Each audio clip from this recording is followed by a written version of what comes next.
Bom dia a todos. Obrigado ao IES pelo convite.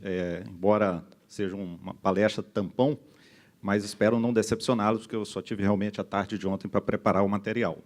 E ainda mais com um desafio muito grande de tentar responder essa pergunta que foi formulada, mas que é bem interessante. Então, eu vou falar um pouquinho sobre incorporação de tecnologias, avaliação de tecnologias de saúde, e principalmente com foco exatamente nas coberturas do rol de procedimentos da ANS, que é o rol de coberturas que a gente utiliza nas nossas operadoras.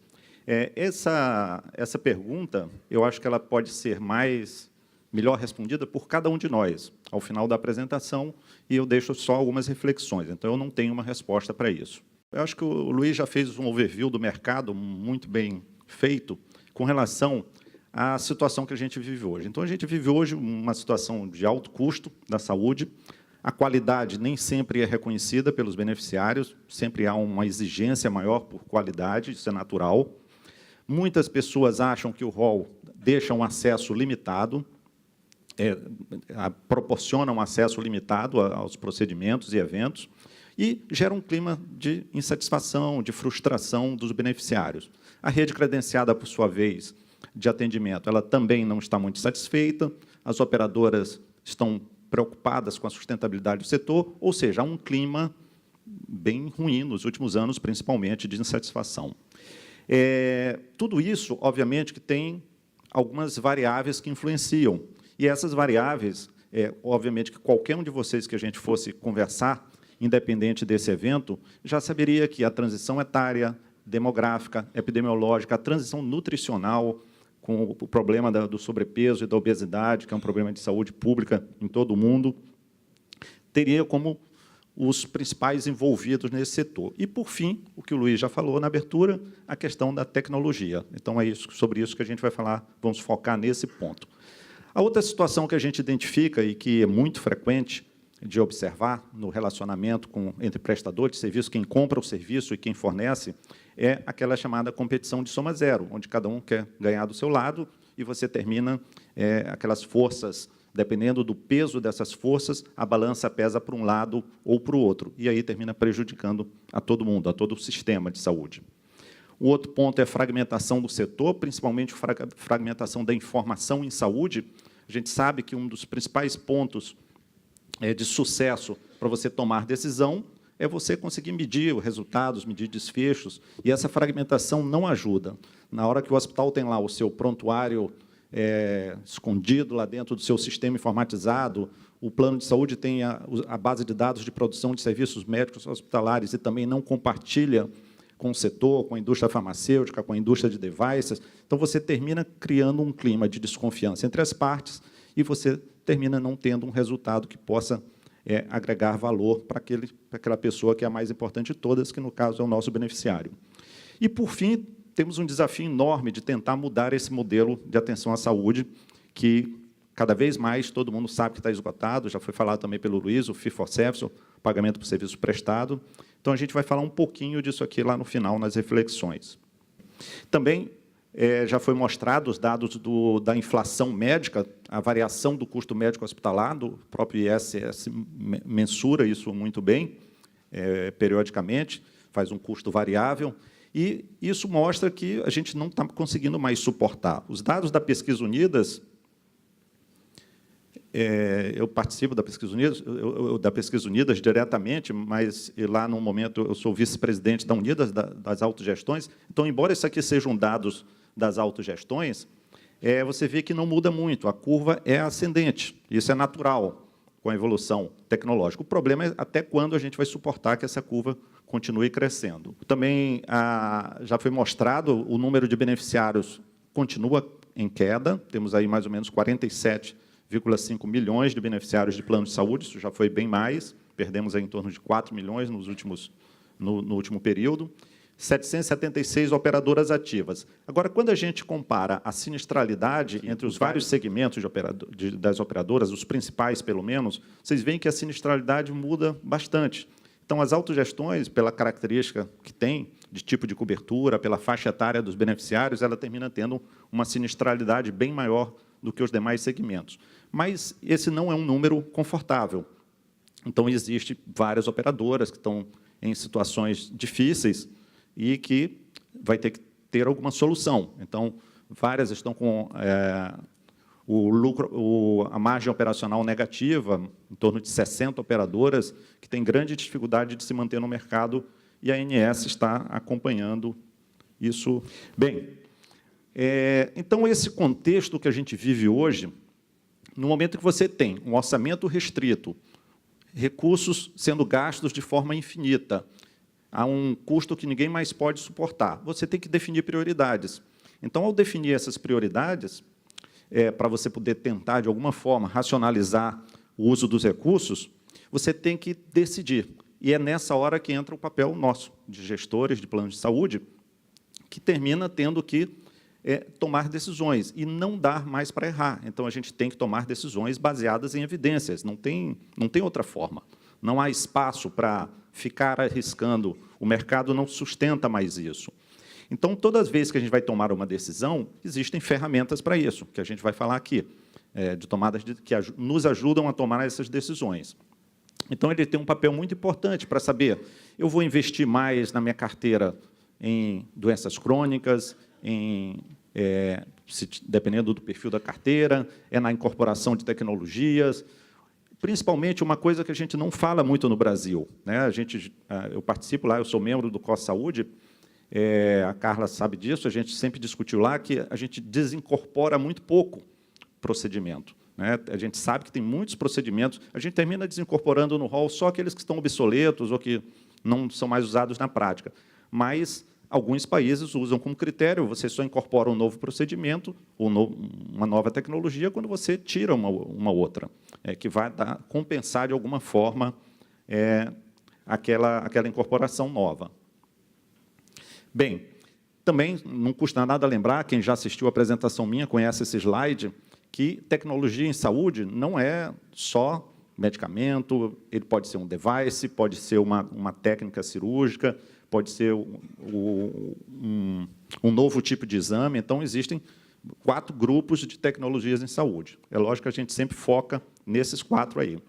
Então, toda vez que a gente fala em tecnologia em saúde, ela passa em qualquer país, ela passa por um processo de incorporação. No Brasil, ele é um pouquinho diferente. Tem incorporação no SUS, no sistema público, e tem incorporação no sistema privado, que aí é esse grupo lá do COS Saúde, na ANS, que faz essa análise, a cada 2 anos, como todo mundo já sabe.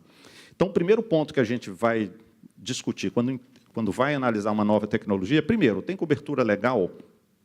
Que critérios a gente vai ter? Uma vez que ela tem a cobertura legal, como regulamentar ela? Como é que ela vai entrar naquela nova cobertura? E tem um ponto-chave, que é como remunerar, como pagar por essa nova tecnologia. Então, existe todo um processo que a gente vai falar aqui rapidamente.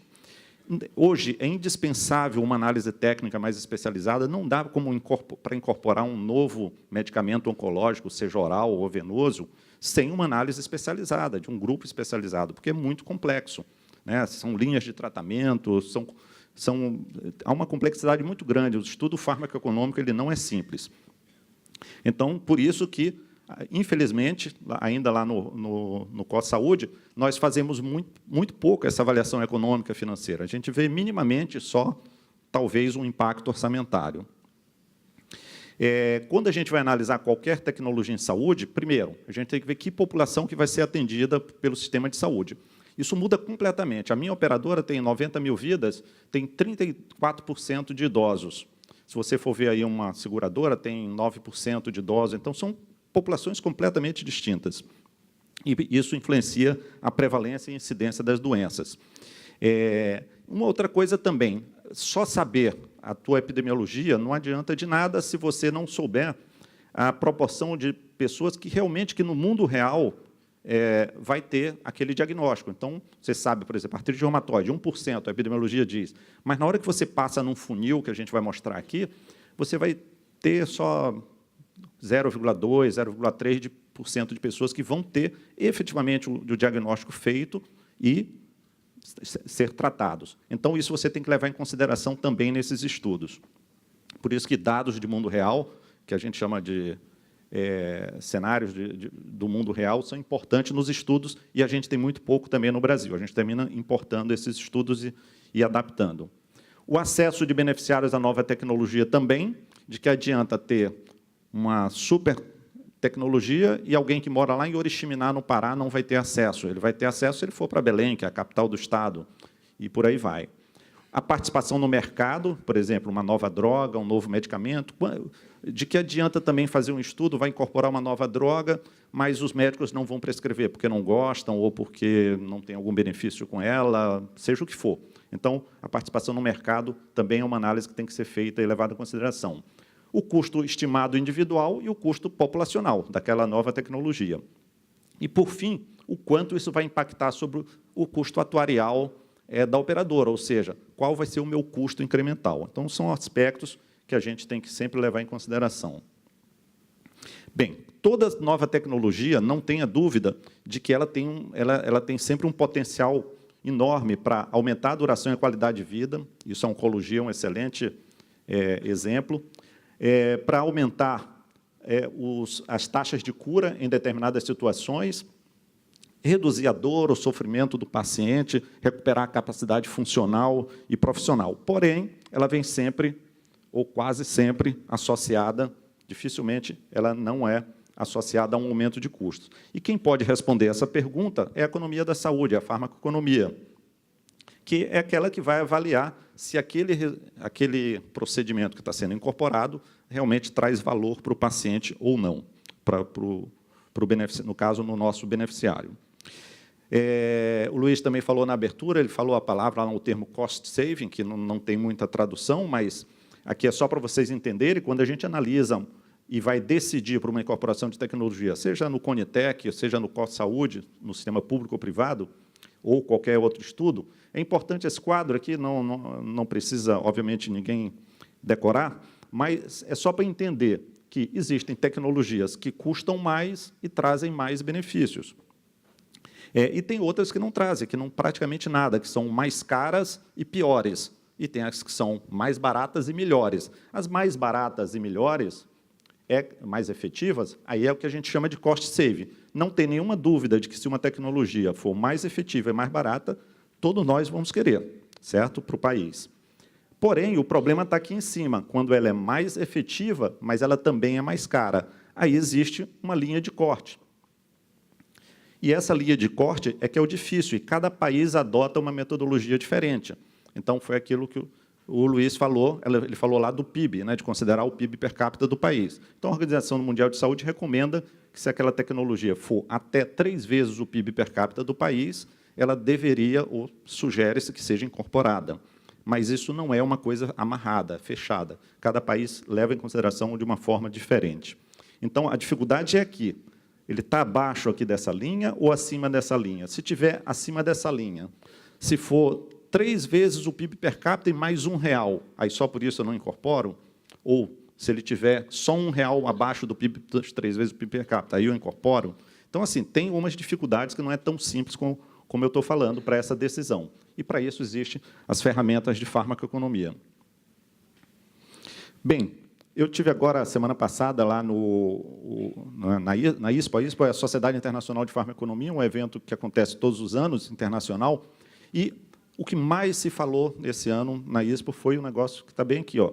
Foi a palestra mais concorrida, a primeira da manhã. Um negócio chamado Value-Based Care. Então, já existe uma evolução, vai ter um evento agora, acho que em junho, em Foz do Iguaçu, só tratando desse assunto. Então, é um negócio ainda novo aqui para a gente, mas lá fora já se faz há muito tempo, e que é uma coisa que a gente vai ouvir muito falar, é uma nova forma de avaliação de incorporação de tecnologia, com outro critério. Bem, se a gente for observar a incorporação no sistema de plano de saúde, do rol DNS, temos aqui várias versões, aqui é um histórico, estamos na RN 387, que é a vigente, e a cada novo rol, de 2 em 2 anos, a gente se reúne, segue um fluxo de análise, de discussão, de discussões técnicas, em que são feitas a avaliação, depois é submetida à diretoria, o grupo da ANS submete à diretoria colegiada, passa por uma consulta pública, volta e depois sai o novo rol. Então, essas reuniões elas acontecem de forma periódica, 6, 7, 8 reuniões. Tem outras reuniões paralelas, que são as reuniões mais técnicas, todo mundo acompanha isso lá, né, no site da ANS, onde são discutidos os temas. É recebido aquele material que é feito via formulário, o chamado Form SUS, embora não tenha nada a ver com SUS, e depois vai para a consulta pública e a reunião final que decide o rol. Então, essa rotina de incorporação ela é pesada. Lá, eu participo já há vários anos disso, e eu vou só relembrar, aqui é um material que a própria ANS disponibiliza, dizendo quais os critérios que a gente leva em consideração na incorporação, no caso do rol da ANS. Primeiro, a tecnologia possui respaldo no rol vigente, ou seja, já existe, e, na verdade, é um engano de quem está submetendo aquele pedido. Ela já foi classificada pelas sociedades médicas. Que nomenclatura será mais adequada para ela fazer parte lá da TUS, da Tabela Unificada da Saúde Suplementar? Então, tudo isso é solicitado à pessoa que submete o pedido à ANS. A Conitec já avaliou, o Conitec, né, que é o Comitê de Incorporação de Tecnologia do SUS, isso aí não é uma questão, embora seja importante, ela não é primordial para a incorporação no sistema privado. Mas ela é muito importante. Se houver uma rejeição técnica por parte do Conitec, provavelmente não será incorporado no sistema privado. Então, a gente tem que saber se basear no parecer. Qual o valor proposto da incorporação? Então, pela primeira vez, na verdade, já tinha solicitado na vez anterior, a gente vem pedindo que o proponente apresente mais ou menos um cálculo de impacto orçamentário para os próximos 5 anos, considerando o cenário nacional. Qual a característica da nova tecnologia em relação às eventualmente existentes? Então, o Luiz também falou isso, ela é substitutiva, ela é complementar, geralmente ela acrescenta valor, valor financeiro que eu estou falando. Dificilmente ela é substitutiva completamente. Qual a capacidade logística? Então, não adianta a gente ter um procedimento que é super bacana, importante, mas se a gente não tiver dispersão pelo país. O país é muito grande, tem realidades completamente diferentes, então não pode incorporar algo no rol que só vai ter na região sudeste, porque existem alguns milhões de vidas lá na região norte e nordeste do país. Que desfechos clínicos e magnitude estão relacionados e quais as evidências científicas encontradas? Essa é a parte mais difícil, e eu vou deixar isso aí, o Reinaldo vai falar em seguida, e ele vai falar muito bem disso, ele e provavelmente o Luciano também. E como é que se dá a incorporação em outros países? Então, há um questionamento de alguns países em que a gente pergunta como é que isso é feito. O último rol teve algumas incorporações, não foram tantas assim, né? Sempre cria aquele clima de expectativa do mercado, de que nós que somos de operadora, geralmente a gente acha que é muito, o usuário acha que é pouco, e o pessoal da defesa do consumidor acha que não é nada. Então, mas isso é normal em qualquer discussão de incorporação. Bem, o rol ele é constituído por 4 anexos, né? E existe um que é muito importante, e que eu queria só destacar ele, que é o de diretrizes de utilização. Então, assim, eu estou vendo ali a Raquel, que é a gerente geral lá da área, que analisa. A gente tem tentado sempre incorporar só coisas que possam ter algum tipo de diretriz de utilização. Isso é muito importante para regular o mercado, para também aparar as arestas com relação ao exagero daquela prescrição, daquela tecnologia. Quando a gente vai analisar uma ferramenta ou montar uma ferramenta, vocês vão ver a que o Reinaldo vai apresentar, a gente considera 3 aspectos. Primeiro, obviamente, sempre o perfil epidemiológico da população. Segundo, os dados econômicos, quanto custa individualmente, qual o custo, eu não estou falando de preço, estou falando do custo como um todo. E a gente desenha um modelo minimamente preditivo. Então, é assim que a gente faz.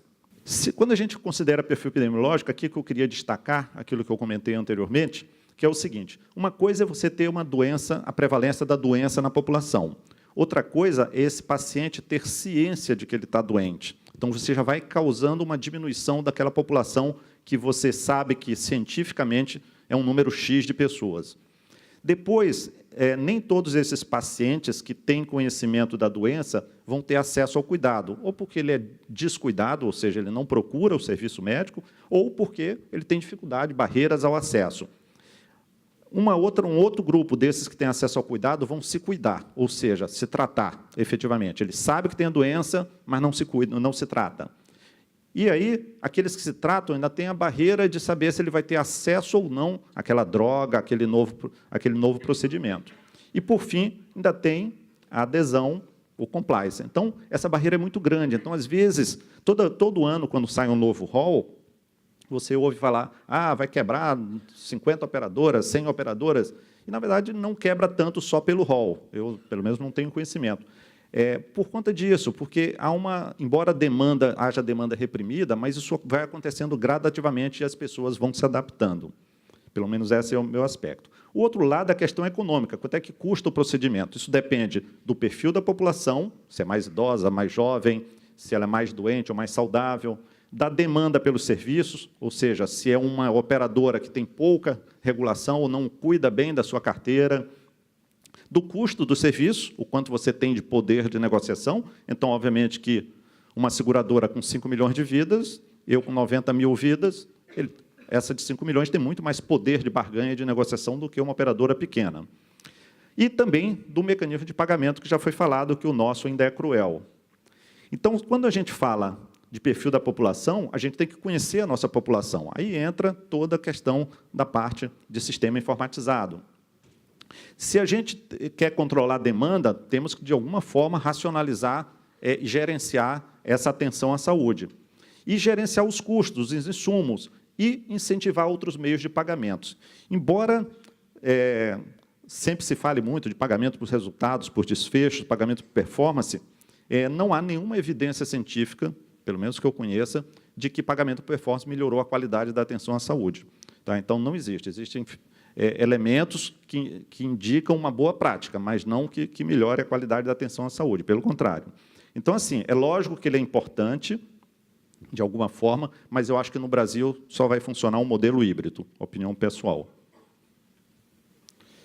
Bem, quando a gente fala de modelos econômicos ou modelos para tentar calcular impacto, vou mostrar para vocês 3 modelos preditivos, que eu faço isso a cada 2 anos, na época do rol.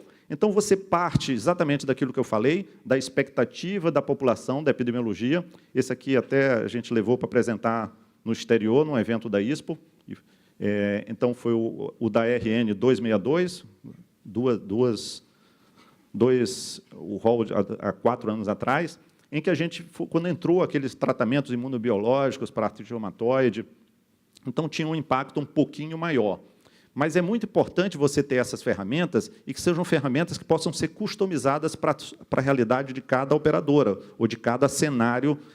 Na verdade, o que eu quero mostrar é isso, que não dá para usar ferramentas que não sejam possíveis de serem customizadas por causa da grande distinção da realidade das operadoras no Brasil. Aqui já foi a do rol da RN 338, em que trouxe também algumas incorporações. E, assim, se vocês forem ver, na verdade, cada centavinho que acrescenta e que gera um custo final para cada operadora, era importante. Se vocês não vão ver, eu acho que só tem um exemplo aqui, bem aqui, um negativo, que foi quando incorporou o imunobiológico subcutâneo, porque pode trazer alguma redução de custo. O resto é tudo positivo, é sempre para acrescentar valor, nunca para reduzir valor do custo do plano de saúde. E o último rol, o atual, já foi um pouquinho mais complexo, porque foram procedimentos que a gente não tinha muita literatura, mas deu para fazer. Então, a gente sempre vai estimando, considerando isso aqui. A população, sempre, a expectativa de procedimento, de quantidade de procedimentos, o valor unitário, e aí você chega, ao final, a um impacto. Você pode utilizar, nessas ferramentas, cenários, um cenário que seja o mais otimista, um mediano e um mais pessimista. Ou seja, olha, se mais gente utilizar do que eu estou esperando, ou menos gente utilizar aquele benefício. Então, você chega a um resultado financeiro para cada operadora. E aí você vai ver como você vai suportar aquela incorporação ou aquelas incorporações. Então, Então, de modo geral, é assim. Bem, o que a gente... Eu disse para vocês que eu não consigo responder aquela pergunta, mas eu tenho a sensação, aí mais de 20 anos de experiência em plano de saúde, de que existem poucas necessidades não atendidas na saúde suplementar. Com todo o rol vigente, embora seja compreensível que, para algumas patologias mais raras, para algumas doenças que são menos frequentes, a gente tem alguma necessidade não atendida. Mas, de modo geral, eu acho que as necessidades estão atendidas. É lógico que precisa da atualização periódica. Então, eu prefiro deixar as reflexões e aí a gente, na discussão, a gente tenta chegar a um consenso melhor do que de uma única pessoa. Existe alguma diferença entre os avanços tecnológicos e a qualidade dos cuidados? Não. Países que gastam muito, como os Estados Unidos, não têm um vínculo direto em que eu gasto mais, eu ofereço mais qualidade. Pelo contrário. Se vocês forem ver uma curva, porque não dá tempo aqui de mostrar um gráfico, mostrando que países que têm um custo per capita muito alto, mas a qualidade não é reconhecida pelos seus usuários. A comercialização da tecnologia, incentiva o uso inadequado e desperdício de tecnologia, isso a gente vê todo dia na prática. Quem é auditor, a formação inicial foi em auditoria, sabe muito bem disso. A gente sabe que existem más práticas no mercado, exatamente de incentivos ao uso de determinadas tecnologias que fazem com que aumente o custo do plano de saúde. Os problemas do judiciário, a chamada judicialização, incentiva ou favorece o mau uso e desperdício na tecnologia? Não temos a menor dúvida disso. Então, às vezes, a incorporação vem goela abaixo por meio judicial. Vide aí alguns exemplos que a gente tem, principalmente nessa parte de OPME. E uma nova tecnologia disponível, é rapidamente assimilada? Sim. Dependendo da tecnologia, da expectativa da população e do interesse dos médicos que prescrevem, ela pode ser rapidamente assimilada. Então, existe aquela curva normal, existe uma curva quando tem uma demanda reprimida, aquela curva, depois o platô estabiliza e depois cai e volta a um patamar razoável. Por isso que você tem que ter suporte financeiro para aguentar esse período em que a demanda estava reprimida. Nos cuidados com a saúde, uma nova tecnologia substitui a anterior ou é cumulativa? Como eu já falei, a maioria ela é cumulativa. Há conflito de interesse entre quem solicita e quem executa os procedimentos, então isso influencia muito o resultado de qualquer estudo de avaliação de tecnologia. Então, obviamente, voltando aqui de novo à OPME, que é onde a gente verifica na prática mais isso, é lógico que, na hora que você considera que vai ter um cálculo, uma expectativa de uso de um determinado stent ou de uma determinada prótese, se houver um exagero na indicação daquela prótese, aquela tua expectativa de frequência de procedimento vai ser maior do que o esperado. E como você tem que fazer esse cálculo por região, por área do país, por região geográfica, seja o que for, isso pode estar relacionado também à prática médica local. As tecnologias são induzidas está nessa mesma linha, pelos fornecedores, pelos fabricantes, a gente sabe, tem evidências de que isso acontece, obviamente que a gente espera que isso seja a minoria. Em relação ao acesso à tecnologia, existem diferenças ou barreiras regionais num país com dimensões como o Brasil? Sim, é aquilo que eu falei. A gente, hoje já bem menos, hoje você tem tanta tecnologia sendo oferecida no norte do país quanto na região sudeste. Mas isso também você tem que levar em consideração de acordo com a realidade local. Às vezes é mais caro lá do que aqui, na região sul e sudeste. Até pela própria limitação de equipes ou de suporte àquele produto. E esse modelo que a gente está falando, ele é viável de pagamento por serviço a médio prazo?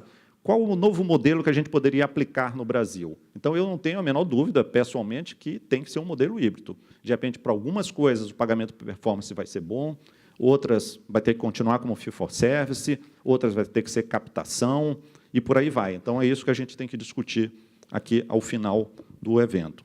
Então, consegui, eu acho que, fechar no meu tempo. Agradeço mais uma vez a oportunidade e deixo essa pergunta para discussão. Eu não sei a resposta, mas eu tenho o sentimento de que existem pouquíssimas necessidades não atendidas com a amplitude de cobertura que o rol hoje oferece. Tá bom? Obrigado.